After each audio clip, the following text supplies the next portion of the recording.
Parami ang mga pilgrim at turistang bumibisita sa Vatican City para sa canonization ng mga yumaong Santo Papa na sina Blessed John Paul II at Blessed John the 23rd.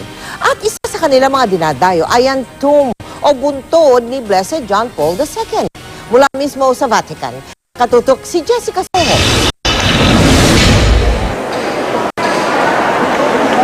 Ilang araw bago ang canonization kay Pope John Paul II, marami na namang tao nagpupunta rito sa St. Peter's Basilica para magbigay galang din sa kanyang labi na narito.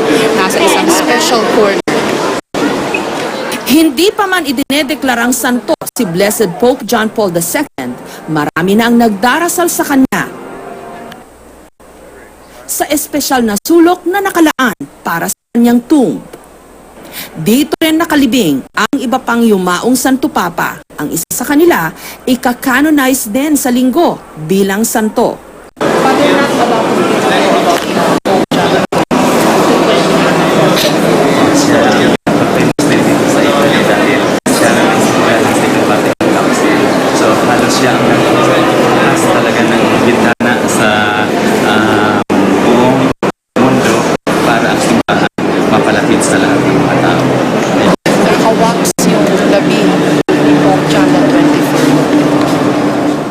Balot sa wax ang labi ng ilan sa mga dating pope.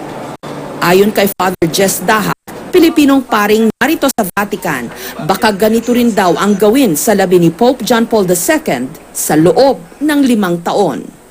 Buong buo body niya, pinapreserve. May wax lang para may Narito rin sa Basilica ang nicho ni St. Peter, ang apostol na siyang nagtatag ng simbahang Katoliko. Bukod sa himlayan ito ng mga santo at dating Santo Papa, narito rin ang priceless treasures katulad ng sculpture na Pieta. Nakakamangha ang disenyo ng kisame at dome, lalo na kung makikita ng malapitan at mula sa itaas. Ito yung pinaka-dome, yung kitang-kita dun sa nave ng St. Peter's Basilica.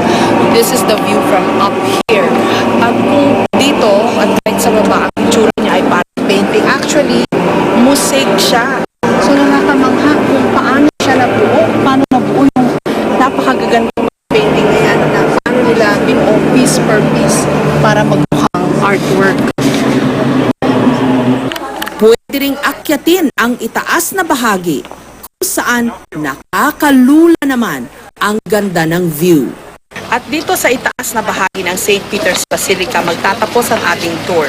Dito tanaw na tanaw ang malaki at napakagandang dome ng Basilica. Ito ang simbolo ng pinakamataas na pamunuan ng simbahang Katoliko. Mula po rito sa Vatican, ako po si Jessica Soho, GMA News.